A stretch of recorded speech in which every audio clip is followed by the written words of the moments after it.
Welcome to the Roundtable at Pulaski Heights United Methodist Church, a podcast of discussions with substance. Join our staff and leaders of our church as we journey through topics that inform, engage, and inspire the daily life of our church. Hello and welcome to another Roundtable with Pulaski Heights United Methodist Church. We are so excited to be returning to talk more about worship, and today I am joined by a lot of our music staff to talk about worship, so really excited about that. I'm Kathleen McMurray, the pastor of Connecting Ministries and Worship. Excited to be with you today. And I'm Frode Gundersen. I am new here, and I'm excited to be on staff with you all. I am the director of music, arts, and worship, and I started last week. Yeah. I'm Brooke Sanchez-Hobbs. I'm one of the contemporary worship leaders on staff, and I also work with our student ministry, and I'm working towards building up a youth worship team this fall, so super exciting stuff. My name is Trenton Teegarden. I'm also one of our other contemporary worship leaders, and I also work with children's and families opportunities for worship here at Pulaski Heights. Thank you all so much for being here today, and I wanted to start by asking, y'all are all involved in worship leadership, in music worship leadership.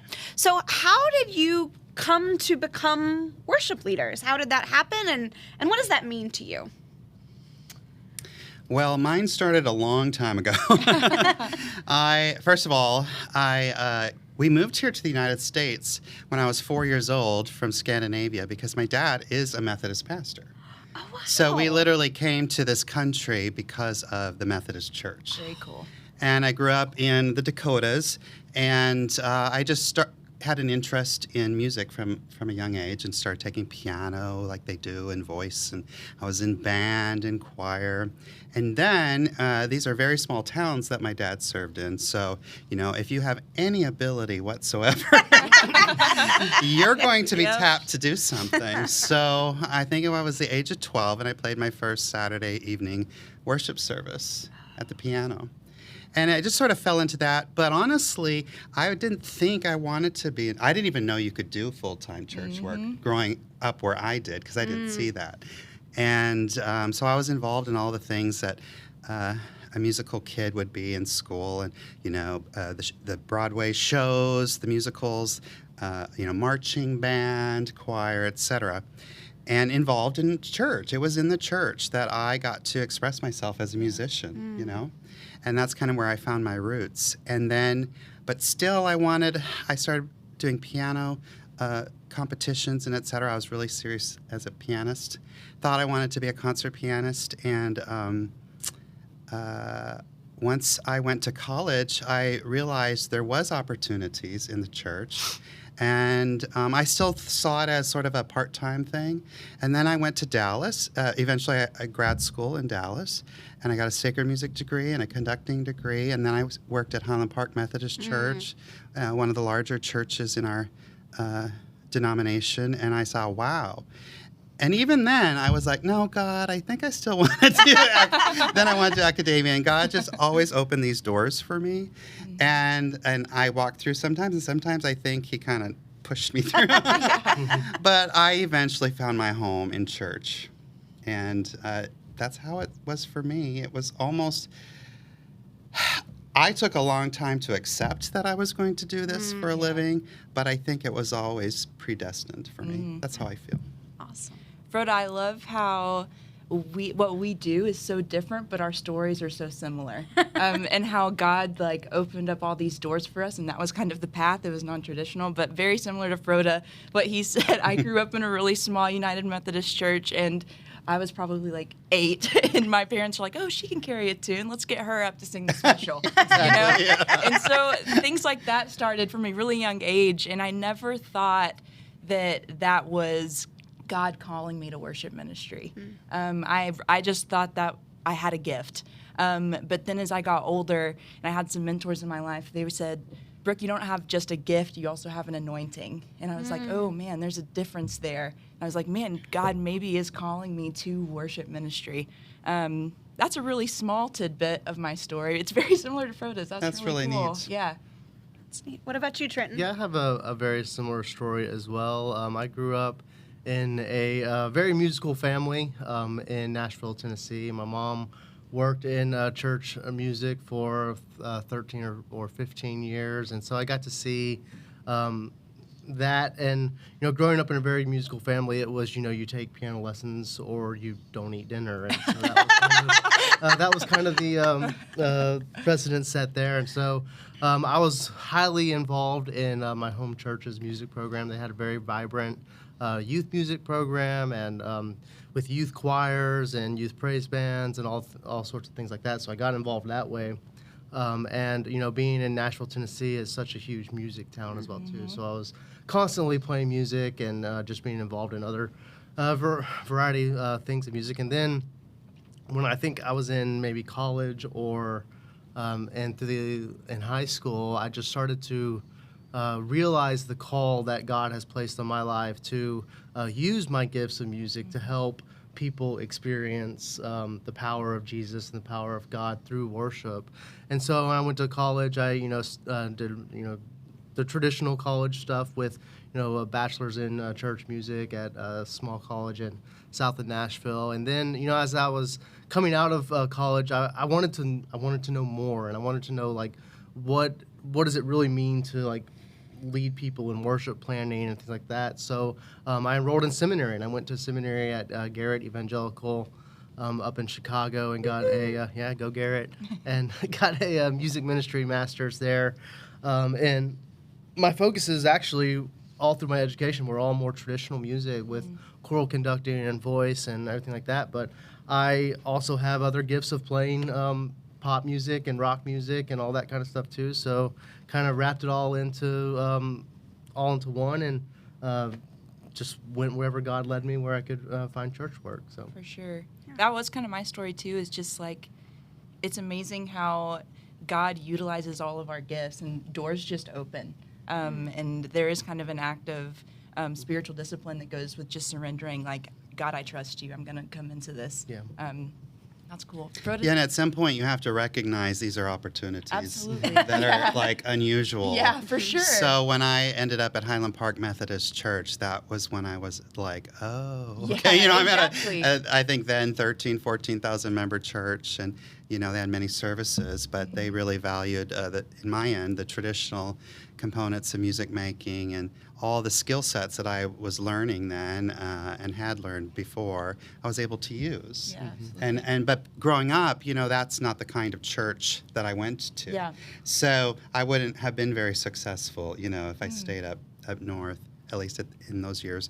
And so Pulaski Heights is one of these churches that I'm excited to be at because I get to use my skill sets for the greater good. Absolutely. That's awesome. I remember doing a lot of different aspects of worship as a child. My mom was a huge musician in the church and went to choir. She was part of our church choir, and then she led our church children's choir for 13 years. And I sang in the children's choir and did all of those things, and then acolyting, and it was so, I felt so important to get to acolyte and process. And growing up in the Catholic Church as well, there wasn't as much that girls could do, but I was one of the first classes of altar girls in the Catholic Church. My dad's Roman Catholic, and my mom's Methodist, and so got to see those things. And then it wasn't until we got our first female pastor at my mom's church that I kind of realized, oh, this is something that I can also do to lead worship. Yeah. That's very cool. And so that was neat. It is really neat how God can continually show us new things and open doors for us. So we talked a little bit about this last time with Dr. Robbins when Trenton and Brooke were with us then. But particularly from the lens of musicians, what does worship mean to you? What do you hope that a worship experience does? For sure. We talked about with Dr. Robbins, and we all were in agreement that worship is primarily just worshiping God and Jesus Christ. That's our goal, obviously. But as a musician specifically, music is my creative outlet, or like my outlet, It's how I express myself.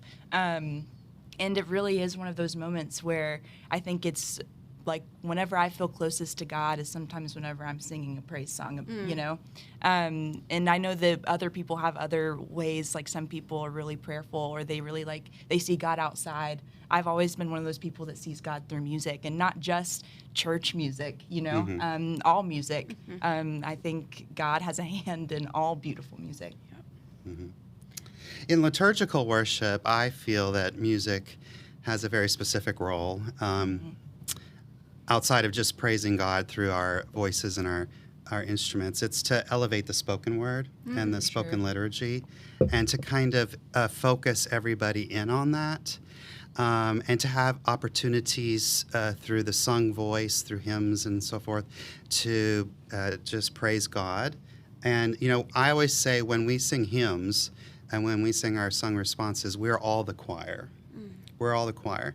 And there's such an special thing that happens when you make music that is unique to musicians and choirs versus being the recipient of music, which is also fabulous and wonderful. But when you make music, it's coming from inside of you, so it's really a special thing. So I love the fact that music has different roles as far as corporate, everybody together. Then you get to receive the gift of music through special songs and anthems and so forth. And then also the instrumental music, the non-sung music in liturgical worship has a really great role, because it really, if you take away the words, then you just have your own interpretation of the melodies and what's washing over you. And depending upon where you are when you come to worship, have you had a tough week? Are you dealing with illness? Are you dealing with job insecurity? Are you dealing with money issues? Whatever it is, music can speak to all of us individually differently. Oh, yes. That's the Absolutely. magic of Yes, music. yes, You know what I mean? Well, I and always that's try to have an intent with an anthem, but once we sing it, we put it out there, we don't get to determine how it's received. Absolutely. And that's really special. Well, and the Spirit is moving through that too. Yes, I believe so. Through that, speaking to different people differently. Yeah, and I think that the one role that music plays through our worship services is to help facilitate that Spirit's movement throughout the worship service, and also taking us kind of on like a journey in our worship services, as well as supporting everything else that happens in that worship service. Our music should set things up, and our music should also reiterate what's happening and what we're talking about, and give our pastors support, so that they are successful in what they're doing as well. Yeah, I love that. I love it. We talked last time about changing our worship service names. That's something that once this reaches our audience, that we will have announced in worship and talked about so we're going to now have our classic and modern worship services. As we are continually evolving and continually trying to reach our folks in new ways, not only with the names, but just through what we're seeking to do in worship. And Frode, you're new here, but for all of you guys, what are you looking forward to with worship at Pulaski Heights? I'm looking forward most to what, for right now, what Christmas is going to look like. Christmas is big for us. This next year, because last Christmas was one of the first times we did something more modern with a Lessons in Carol service in the modern worship space. And also we had a more presence of modern worship on Christmas Eve, and it was very positively received. And so I'm just really excited about what we're all going to do together as a team this Christmas. It's just a really big highlight for me. For Cool. sure. So. Yeah. I think, most excited about starting up this youth worship team. I know it's like what I've been saying for a while now, but I'm so stoked. One thing we talked about with Dr. Robbins was the importance of intergenerational worship and having folks of all different ages, not only in our congregation, but also leading worship as well. And I'm excited to hopefully incorporate some young people into our worship service. So that's what I'm pumped about. That's actually what I'm looking to do this first year or two. Is right now we have a pretty stellar adult choir, but I want to expand on that. Excuse me. And we're going to immediately start back the adult handbell choir. But then I'm talking with the children and youth leaders about how we can do just what you said, and we have some great ideas. Good. Yeah. Awesome. There's a lot of exciting things coming up, and particularly as we're entering this fall of 2022, since I've been here, which is over 2 years now, but this is the first kind of normal, so to speak, fall that we've had post-COVID. And so really excited for kicking off things, seeing what God can do as we continue to have guests that are looking for church homes, as we continue to welcome new people and listen to the Spirit of God and expanding those things. One more thing that I'm also pumped about, and kind of a shameless plug, on September 7th, we have it's September 7th, correct? Yes. Yeah, September 7th, we have an awesome night of worship opportunity for you. I'm down in Wesley Hall. It's a way that we're going to kick off the fall together. So come and let's celebrate and worship together.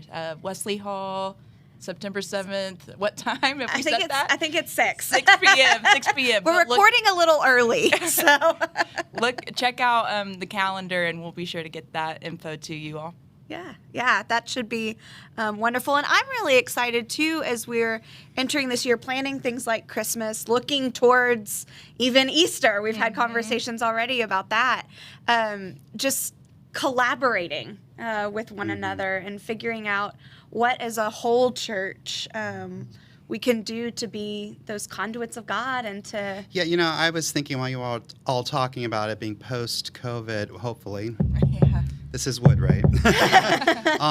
That I think everybody feels more when we are all together, when we can all be together safely. It's very special now. Absolutely. Whereas I think pre-COVID, possibly, at least in my old church, I've had conversations with some of the folks, and it's kind of refocused a lot of us about what it means to go to church on a Sunday morning, what it means to do corporate worship, whether it's modern or classic.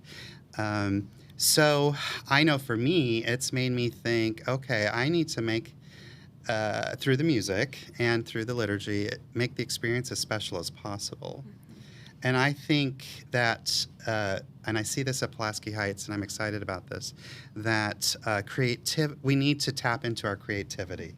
We can't just do what we did 10, 20 years ago, because it's a whole new world now. We're all, whether we want to admit it or not, we're all changed because of the pandemic. For sure. Yeah. And it's a great opportunity for us. It is. And for us being a church, too, with so much visibility, not only for in person, but also with our television audience and with our online audience, that brings a whole new challenge as well for those of us used to doing all of our planning. Certainly we do keep in person in mind, but also trying to think creatively about connecting with those wider audiences as well, which is a challenge, but I think it's a beautiful one. Absolutely. That God can do is doing and will continue to do some amazing things through PH.